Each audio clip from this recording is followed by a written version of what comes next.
আসসালামু আলাইকুম কবুতর প্রেমী ভাই ও বোনেরা, আশা করি প্রত্যেককে অনেক অনেক ভালো আছেন। তো আজকে আপনাদের সামনে যে বিষয়টি নিয়ে কথা বলবো সেটি হচ্ছে আপনি আপনার কবুতরকে কিভাবে কোনো রকম ওষুধপত্র ছাড়াই সুস্থ রাখতে পারবেন। যেমন আমি আমার সব কবুতরকে কোনো ওষুধ ছাড়াই সুস্থ রাখি।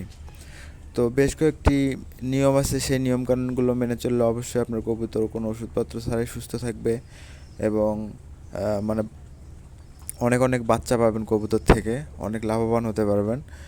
তো প্রথম যে কথাটি হচ্ছে, আপনার কবুতরকে আপনি যে খোপে রাখেন, খোপটি অবশ্যই প্রতি সপ্তাহে একবার হলেও পরিষ্কার করে দিতে হবে। কারণ নোংরা জমলে অবশ্যই কবুতরের সমস্যা হয়। আর যে পানির পাত্রটা অবশ্যই মানে প্রতি সপ্তাহে 2 বার থেকে 3 বার পরিষ্কার করবেন। কারণ পানির পাত্রে আপনারা জানেন যে পানি যখন পান করে, কিছু কোনো কোনো কবুতর আছে যে পানির পাত্রে পায়খানা করে, সেই পানি যদি অন্য কবুতর আবার খায়, সেই কবুতরের যদি রোগ থাকে তাহলে কিন্তু সব কবুতরে আপনার রোগে আক্রান্ত হবে। তো এই বিষয়টি অনেক খেয়াল রাখবেন। যে পাত্রে পানি খাওয়ান কবুতরকে, অবশ্যই পানির পাত্রটি পরিষ্কার করার চেষ্টা করবেন প্রতিদিন। আর প্রতিদিন যদি নাও পারেন, সপ্তাহে অন্তপক্ষে 2 থেকে 3 বার পরিষ্কার করে রাখবেন। আর যে পাত্রে হচ্ছে আপনারা খাবার দেন, খাবার খাওয়ান, সে পাত্রটাও পরিষ্কার রাখবেন, যেখানে যেন পায়খানা না করে আর কি। পায়খানা থাকলে কিন্তু অন্য কবুতর যখন ওই সব খাবার খাবে, ওই কবুতরের যদি কোনো রোগ বালাই থাকে তাহলে অন্য কবুতরে কিন্তু প্রবেশ করবে।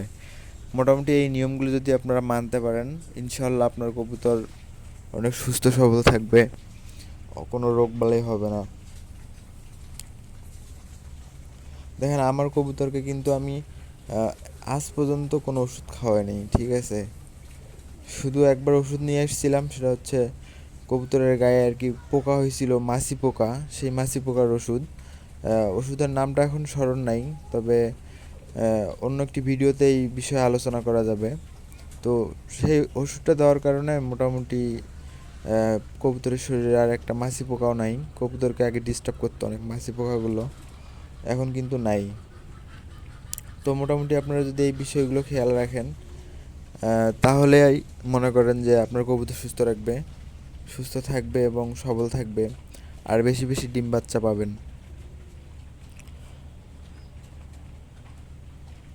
আর আপনার কবুতরকে পর্যাপ্ত পরিমাণ পানির যে পাত্রটা, প্রতিদিন পানি দিয়ে রাখবেন। কবুতর কিন্তু পানি প্রচুর পান করে।